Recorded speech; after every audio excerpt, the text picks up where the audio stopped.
Super Mario Galaxy is actually a pretty easy game to beat without power-ups. There are so many options for levels and so few that use power-ups that you can basically just choose the ones without them until the game's over. But what if we couldn't skip levels? What if we tried to avoid power-ups for all 120 stars in Super Mario Galaxy? Let's find out and get into the rules. This is not a full game run. I'm individually looking at each star that has a power-up and determining whether or not it's possible to avoid it. The galaxies in red here don't have power-ups in any of their missions, so I won't be wasting your time by talking about them. Any and all glitches are allowed, but 2-player mode is banned because I have no friends. I'm only playing as Luigi, but I'll mention any instances where Mario can't also do it or has a way harder time.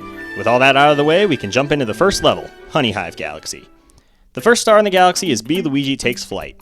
This level introduces the bee mushroom, shocking I know, and we can actually make it fairly far into the level without it.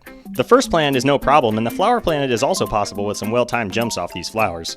Luigi is only considered to be standing for a couple of frames without the bee mushroom on these, but thankfully that's just barely enough time to squeeze in a jump. The next planet, that according to this bee is the Queen's Castle, is where we run into a brick wall. It's just not possible to climb this thing without sticking to these honeycombs. But thankfully, we have a backup strategy. Honeyhive Skip is a speedrun trick that allows you to skip the entire level by jumping between two trees. By jumping up to the top of the tree and turning around to build speed, you can barely get a wall jump off on the next tree over and climb up from there. This is where the most underrated Mario character gives you the star, so the level's over at this point. One other thing about this skip is that it introduces us to slope climbing. If you hold in the direction you're sliding and then jump, you can actually spin again, and chaining this together essentially makes slopes totally optional in Galaxy 1. Too bad they patched it in Galaxy 2, but we did get infinite fluttering to make up for it. With Star 1 complete, Trouble on the Tower doesn't use the bee mushroom, so we can move on to Star 3, Big Bad Bugaboom. Getting off the main planet is unbelievably easy without the bee mushroom, but after talking to the best Mario Kart character, we land on these miniature planets. Unfortunately, I just couldn't get past without the bee mushroom. These dandelions from Donkey Kong Jungle Beat don't help, long jumps and triple jumps don't get enough distance, and co-star mode is banned in this run. There is a glitch that allows us to raise lily pads, but the only one available is under this massive tree, and the bee mushroom being right on top doesn't help either. There is a technique called crystal floating that basically lets you fly if there's a crystal nearby, and there are some crystals on the main planet. After trying for 10 minutes though, I just couldn't get the glitch to work, and even if I could, I don't know how to angle it correctly to get us over to where we want to go. If anyone thinks this is possible, please let me know in the comments. That goes for any level in this challenge I'm unable to do actually. I love that so many people shared ideas in the Mario Sunshine video, and I'd love to see more of it. But back to the run, as far as I'm aware, one use of the bee mushroom is required here, bringing our grand total to 1.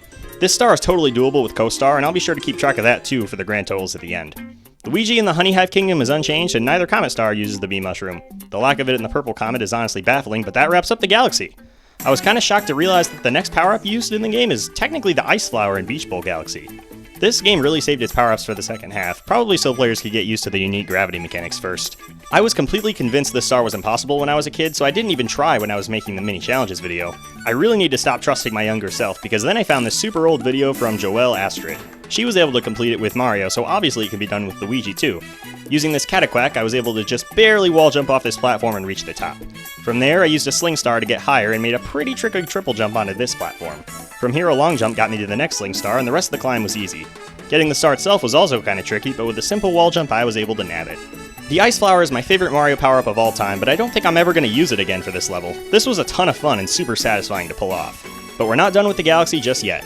Beachcombing for purple coins is absolutely doable without the Spring Mushroom. 99 of the 100 coins are pretty easy to get just by abusing Luigi's overpowered jump height, but even with Mario it's not too bad. The last coin is all the way up here, but a glitch called shore launching is going to help us get it. Basically, spinning in a weird way where the water meets the ground causes you to go flying. Doing this in the right way allows us to grab the final coin and finish off Beach Bowl Galaxy. That was a ton of fun! What's the next galaxy? Oh no. Oh, please. No, God, no, please, let's just skip this one. Let's not do it. No! Luigi and the Haunted Mansion is easily the worst mission in the entire challenge, and it's not even remotely close. 2.5 miserable hours of grinding away at this stupid-ass trick. I don't know if it's even that hard. I've seen this pulled off in speedruns, but those people have almost certainly practiced for days on end, being able to get it consistently. If anyone watching this has tried this trick, speedrunner or not, let me know how long it took you to get your first time. As for the trick itself, basically you have to clip out of bounds with these pole stars and land on this super tiny out of bounds ledge. From here you can just walk forward, jump and spin, and get the star. Now let's talk about the many problems with doing this. 1. There's absolutely no way to tell where you are most of the time. The ledge you have to land on is paper thin, and it pretty much becomes a toss-up whether or not you're going to land on it. 2. If you go too far into the mansion, you'll clip into it, and the only way out without the boo mushroom is to slowly let this boo kill you. I did this dozens of times, and I kept getting more and more angry at this shy little face he'd make every time I died to him. Smug little bastard. 3. The pull stars randomly dropped me off when I was trying to get the clip, even if I was holding A.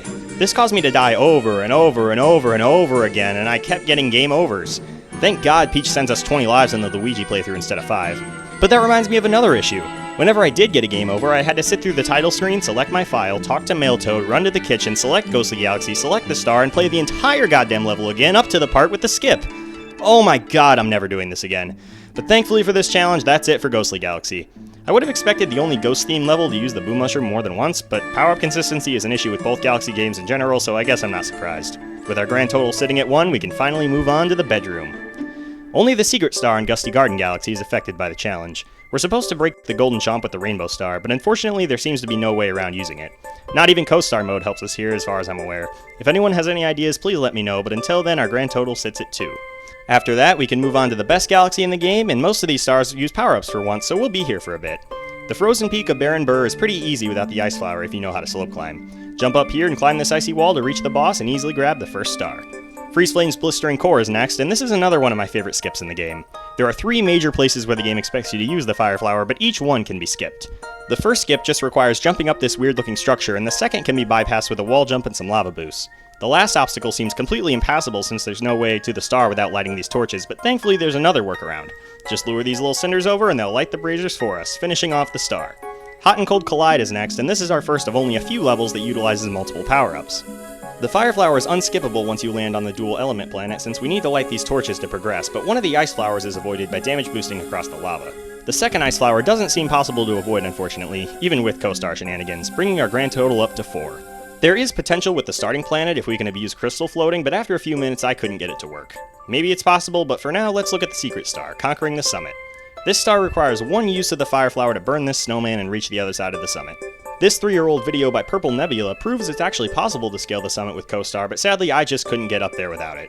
If any power-ups in this video are possible to skip, I'm pretty sure this is the one, so if anyone has access to save states or task tools and wants to try it, please let me know. That would absolutely be useful. It would actually be doubly useful since we have to scale the summit again for the purple coin mission, bringing our grand total up to 6. The first star of Dusty Dune Galaxy has a fire flower in it, but it's totally optional, proving the entire galaxy possible. Honeyhive Galaxy is the last star in the bedroom that uses power-ups, and it's easily the most impossible star we've looked at so far. There's nothing for us to work with here unless you could somehow get crystal floating to work on the bee mushroom container, and as far as I know, you can't. This brings our total up to 7 and allows us to move on to the engine room galaxies. Gold Leaf starts off fine, but the bee mushroom is required at the very end of the second mission due to the return of these flower platforms. But if you remember from earlier, we have a couple of frames where we can jump on these, and stringing together long jumps allows us to grab the star. We also have to use this cataquack to get up here, but it's pretty easy to do. When it rains, it pours is next, and it starts by requiring an awkward triple jump off this tree. After that, simply wall jump up the rest of the tower and backflip onto the boss's head to secure the star.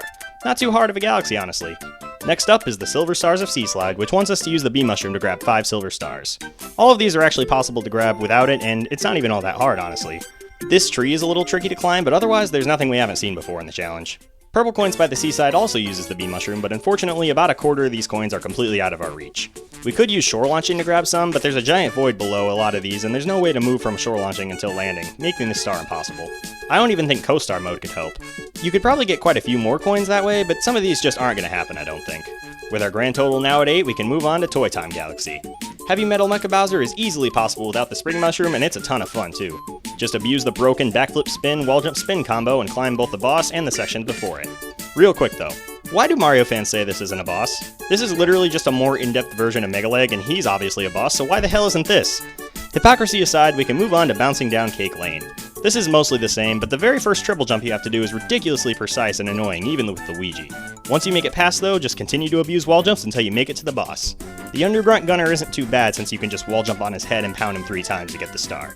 And that wraps up the engine room, but before moving on to the gate, I want to talk about the Hungry Luma outside. He creates the Sand Spiral Galaxy, which lets us choose between 2 power-ups. While both of them can be skipped individually, one of them is absolutely required since there just isn't enough to work with that can let us get through this saw trap of a planet without flight. Skip the Rainbow Star at the end to bring the grand total up to 9. Gateway's Purple Coins is the only mission left in the gate, but unfortunately it's going to be our 10th power-up use. I was able to get 80 out of 100 coins by abusing these rocks and even the crater, but that's all the further I can get. I'm sure co-star mode would help, but I'd be surprised if that was enough to make all 100 coins possible. Our luck isn't improving because the Hungry Luma outside the gate also creates an impossible galaxy. You can't start the race without the Boo Mushroom, and since we're in 2D, our options for shenanigans are extremely limited, bringing the total up to 11. Let's hope the garden is nicer to us. Deep Dark Galaxy uses a lot of power-ups, but all of them are super easy to skip. The Ice Flower and Bubble Blast-Off can be skipped with a simple wall jump, the Rainbow Star is totally optional, and the Fire Flower isn't needed either. Normally you're supposed to light these torches to open the gate, but thankfully the cannon allows us to shoot over to the main area and skip it. It's somewhat precise, but totally doable, meaning that no power-ups are required for Deep Dark Galaxy. Dreadnought and Melty Molten Galaxy don't have power-ups, but I'm going to talk about Through the Meteor Storm anyway because it honestly just pisses me off. As I said earlier, the Ice Flower is my favorite Mario power-up of all time, and this star would have been the perfect place to use it.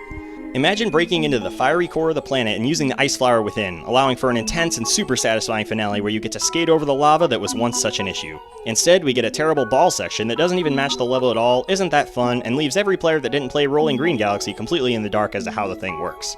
Yes, there's a sign that tells you how the basics work, but introducing what could be a new mechanic at the very end of the second-to-last main mission is a horrible idea, especially when you consider how incredible that Ice Flower section could have been. But after I wrote that rant in the script, I jumped over to Matter Splatter Galaxy to try and skip the Spring Mushroom. While I got way further than I thought I would, I don't think this star is possible, unfortunately. The question mark coin that starts the auto-scroll can be grabbed with a backflip spin, and you can keep using that to climb up no problem until we get to this spot. The only way to get enough height is to triple jump and spin at the peak, but thankfully these platforms make it pretty simple. After that is this section that also requires a triple jump, but it's much harder. The platforms are in a much more awkward position, and you also have to spin in a weird way to glitch up through the platform. Shortly after this is a huge open section that gives us nothing to work with. I'm sure this can be done with Co-Star, but without it we seem to be stuck here, so let's move on to the final galaxy with a power-up, Snowcap. This is pretty much the most anticlimactic finale possible. We need to use the Fire Flower to burn the snow and save the bunny, and there's simply no other way for us to do it.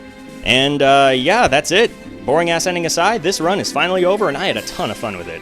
Based on my experience and research, 13 power-ups are required to 100% Mario Galaxy.